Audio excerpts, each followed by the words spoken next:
وبركاته ولباتنكي بش بركة سنة رمضان سنة كون أفر بقولي أفرتك هجرة وحينو كوشرنا أما وكلن كيني تضباط كلنا ذا إنه كجفا إلى سنة إنه فضيلة الشيخ محمد الشيخ عمر درير سؤالها تضباط كان نسوق علي سؤال شوقه الرئيسة سائل كسوق قري وحلي هي أما قف كسوق قري قبله القرآن كما آخره كرتا يدو عن ظاهر حين هدي أي امتحان كوجل يسوق قرآنك سؤال شلباد waxay tiri magacaygu waa Amina waxaan joogaa magaalada Hargeysa waxay tiri hooyaday oo waayeela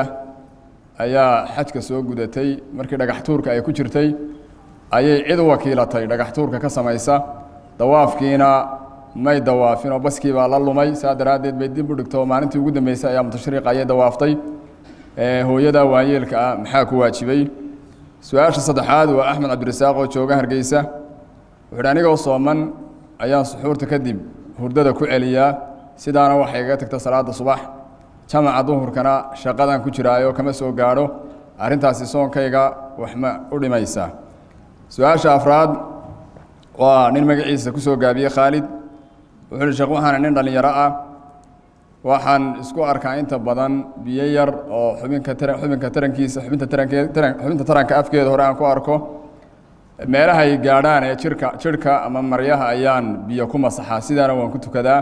salaada aan sidaa ku tukaday xukunkeedu muxuu yahay su'aasha shanaad waa Mustafa Ismaan oo jooga degmada Dila oo ka tirsan gobolka Awdal wuxuu sakada aan cid ku leeyahay deyntaan cid ku leeyahay saka ma u niyoon karaa qof aan deyn ku leeyahay deyntii kala maqan inaan saka ahaan u niyoodon saka ahaan u siiyo shareecadu maxay ka qabtaa su'aasha lixaad wuxuu salaan kadib hadii qofku isagoo weysaysanaya ay weysadii ka jabto neef iyo wax la mid ah ka yimaadaan weysadii ma halkaas uu ka sii wadaya mise dib uu soo bilaabaya su'aasha toddobaad waxay yiri ninka soo qoray waxay la jooga laba caruur ah oo xaaskaygu ay dhasho anigu aanan dhalin aabahoodna wuu nool yahay laakiin wadan kale ayuu joogaa meel moodo joogno labada caruura sakaatu fitridooda ayaa lagu leeyahay oo ka bixinaya فليتفضل شيخ الحمد لله رب العالمين وصلى الله وسلم وبارك على نبينا محمد وآله وصحبه وسلم وبعد روح دمرك markay caadada leedahay quraanka kariimka ma akhriyayso sidaana waxa qaba culimada islaamku jumhuurkooda iyo siday u badan yihiin way jiraan qoliyaha qaarkood oo yar daruureynaya xaaladaha ay imtixaanka ku jirta ama quraanka ay laawayso qoliyo yar daruureeya way jiraan laakiin inta badan wuxuuna raacnaa qowlka culimada islaamku ay u badan yihiin marka way iska sugi doontaa insha Allah maadada iyadana de gadaal baa laga qaadayo oo ogoliyo sharcigu ninka isaga ee sheegay hooyadii inay dawaafka ayaamu tashriiqi u dib dhigtay saddexda maalmood ee ciidda ka dambeeya waa saxaya dawaafkana maalinka tobnaad in la dawaafaba fiican dawaafka xajka hadii saddexda cisho loo dib dhigana way iska macquul ama dhib ma laha waa jaa'iz wax banaan weey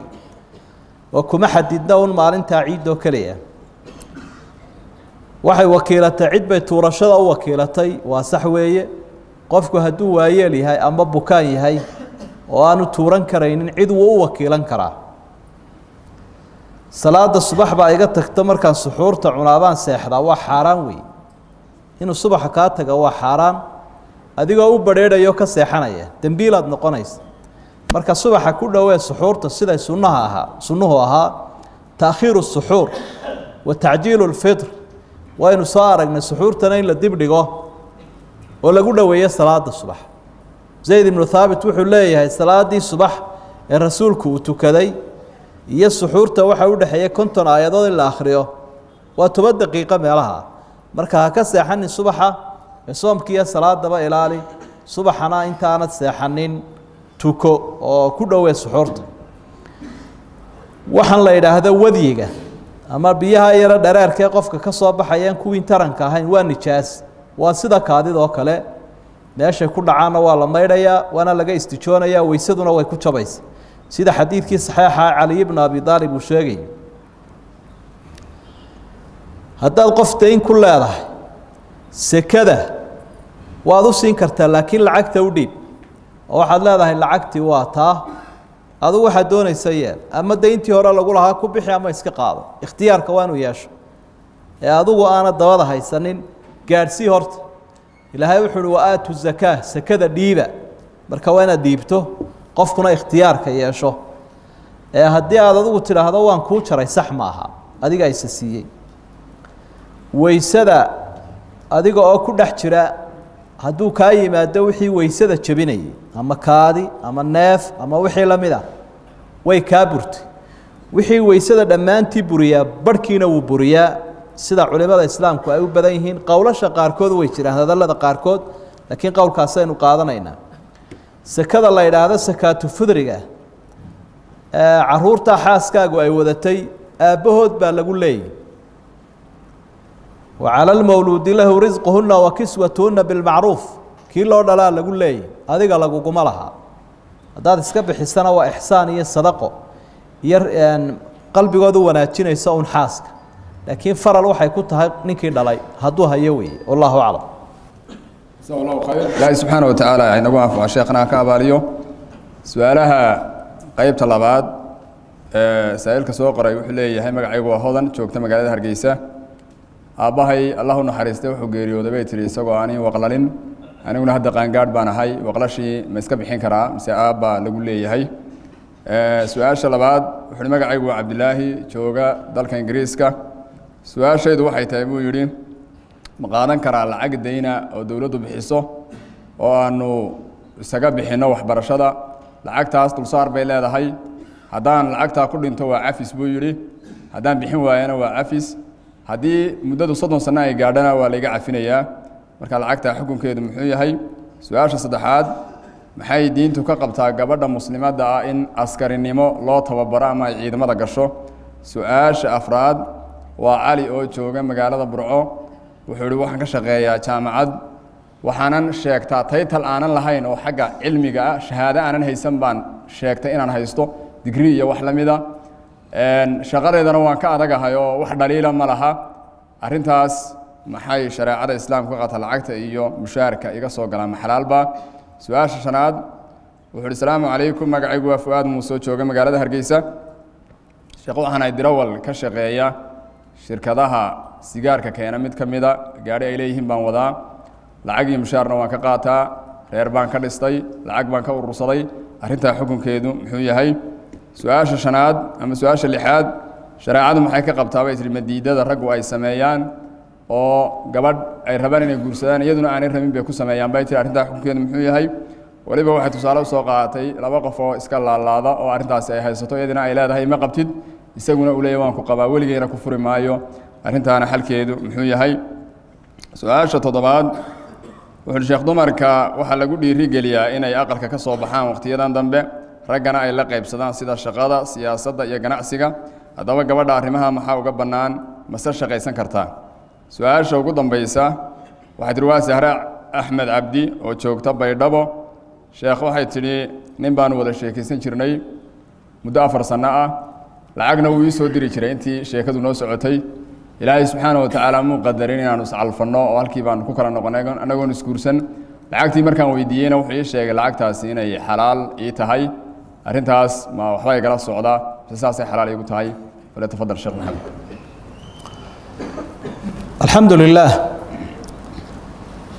waxaa la yidhaahdo walqashu waa sunne waalidkaana lagu leeyahay aabbaha haddii uu kari karo marka hadday